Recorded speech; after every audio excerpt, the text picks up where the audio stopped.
যখন মানুষের দেওয়া হাজারো আঘাতে আপনার হৃদয় ক্ষতবিক্ষত হয়ে যায়, যখন কষ্টগুলো জমে গিয়ে আপনাকে ডুবিয়ে দেয় এক গভীর অন্ধকার সাগরে, যখন মনে হয় সব কিছু ভেঙে পড়েছে নীরবে, ঠিক তখনই থামুন আর এই সত্যটাকে গ্রহণ করুন।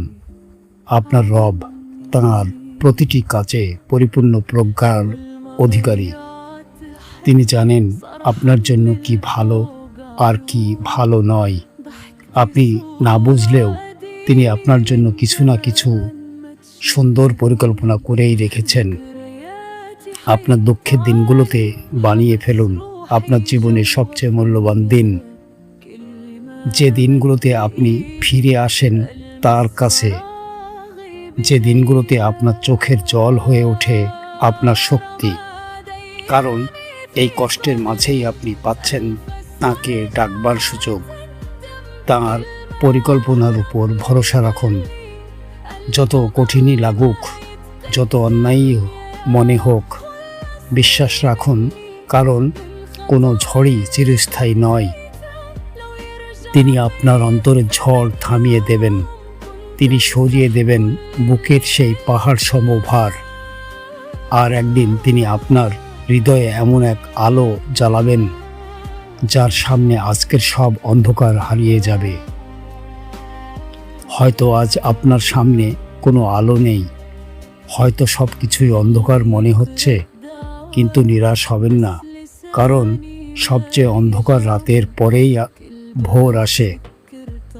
একটা নতুন আলো আপনার দিকেই এগিয়ে আসছে, যে আলো আপনার জীবনের অন্ধকার ভেদ করে আবার আপনাকে আলোকিত করবে। শুধু ধৈর্য ধরুন, আপনার সময়ের জন্য অপেক্ষা করুন, একটি নতুন শুরুর জন্য অপেক্ষা করুন। মনে রাখবেন, আল্লাহ তাঁর প্রতিটি বান্দার উপর সর্বদা নজর রাখছেন। এক মুহূর্তের জন্যও তিনি আপনাকে ভুলে যান না, এক সেকেন্ডের জন্যও আপনি একা নন। তিনি জানেন আপনার কষ্ট, তিনি জানেন আপনার নীরব কান্না, আপনি যা কাউকে বলতে পারেননি সেটাও তিনি জানেন। তিনি আপনার নাম জানেন, হ্যাঁ, আপনার নাম। একবার ভাবুন, এই পৃথিবীতে কোটি কোটি মানুষের ভিড়ে আপনার রব আপনাকে ব্যক্তিগতভাবে চেনেন। কত বড় সম্মানের কথা এটা, ভাবতে পারেন? হজরত ইয়াহইয়া আলাইহিসসালাম এর ঘটনায় আল্লাহ শুধু সুসংবাদই দেননি, তিনি নাম উল্লেখ করে দিয়েছেন। এখানেই লুকিয়ে আছে এক গভীর বার্তা। আল্লাহ প্রতিটি ছোট বিষয়ে গুরুত্ব দেন। আপনার নামও তার কাছে গুরুত্বপূর্ণ। আপনি কোথায় আছেন তিনি জানেন, আপনি কি অবস্থার মধ্যে আছেন তিনি জানেন, আর কখন আপনাকে সাহায্য করবেন সেটাও তিনি জানেন। আপনার চিন্তা, আপনার অনুভূতি, সব কিছুই তাঁর জ্ঞানের মধ্যে রয়েছে। তিনি আপনাকে ঘিরে রেখেছেন তার জ্ঞানে। আপনার প্রতিটি মুহূর্ত তিনি শুনে রেখেছেন। আপনার কোনো কিছুই তাঁর কাছে অজানা নয়। যদি আপনি এটা গভীরভাবে ভাবেন, আপনার হৃদয় নিজে থেকেই আল্লাহর প্রেমে পড়ে যাবে। একটু চিন্তা করুন, এই পৃথিবীতে কত মানুষ এসেছে, কত নাম এসেছে, তবুও আরশের মালিক আপনাকে আলাদা করে চেনেন। তিনি আপনাকে ভালোবাসেন, তিনি আপনাকে দেখেন, তিনি আপনার কথা শোনেন। আপনি যখন তার থেকে দূরে সরে যান, তিনি অসন্তুষ্ট হন, আর যখন আপনি বারবার ভুল করার পরও ফিরে আসেন, তিনি খুশি হন।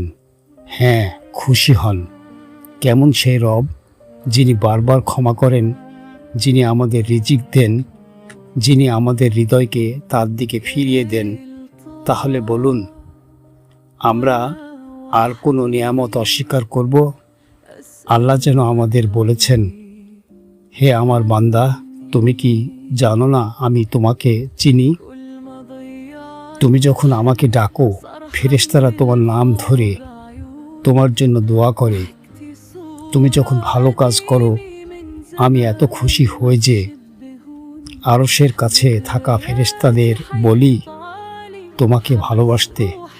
আর তারা তোমাকে ভালোবাসে, তোমার নাম আকাশে উচ্চারিত হয়, তুমি এমনভাবে ভালোবাসা পাও যা তুমি কল্পনাও করতে পারো না, তাহলে তুমি কিভাবে ভাবো আল্লাহ তোমাকে ভালোবাসেন না?